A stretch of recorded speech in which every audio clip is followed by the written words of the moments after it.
if you want to try it on. Un vaste trésor de vêtements vintage comprend le chapeau que Rachel Brosnahan portait dans La merveilleuse Madame Messel, le cardigan Tom Hanks arboré dans The Bridge of Spies et la chemise de nuit qu'Angelina Jolie portait dans The Original Sin.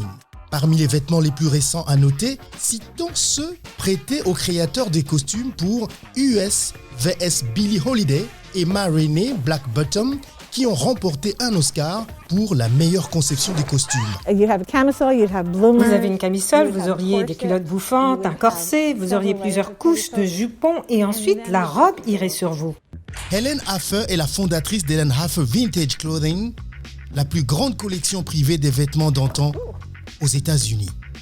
Des dizaines de milliers de vêtements et d'accessoires s'étendent de l'époque victorienne au néon lumineux des années 80. En 1982, Woody Allen tournait le film Zelig et il est entré dans une boutique à Soho à la recherche de vêtements des années 1920. Alors ils sont venus dans mon appartement, je n'avais qu'un seul rack, c'était dans ma chambre et ils ont acheté tout ce que j'avais. Hafner a commencé à sélectionner du vintage quand elle était jeune.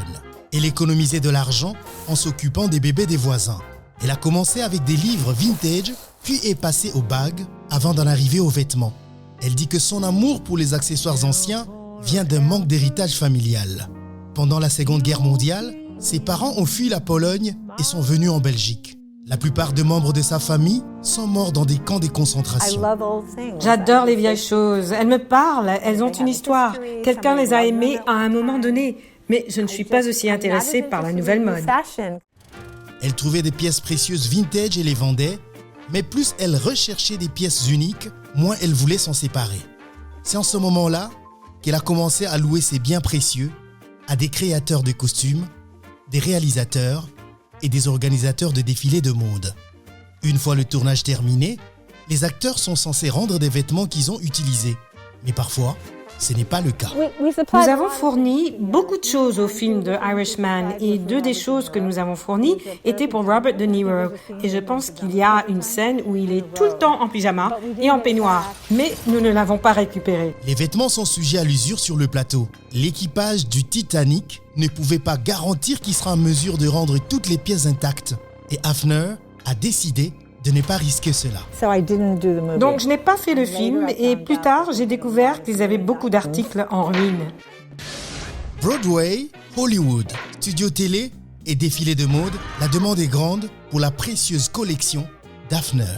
Depuis plus de 45 ans, Hafner a joué un rôle essentiel dans plus de 1000 films, productions théâtrales et autres projets.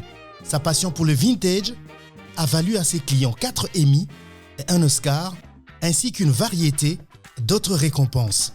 La pandémie a ralenti les affaires qui commencent à reprendre à nouveau.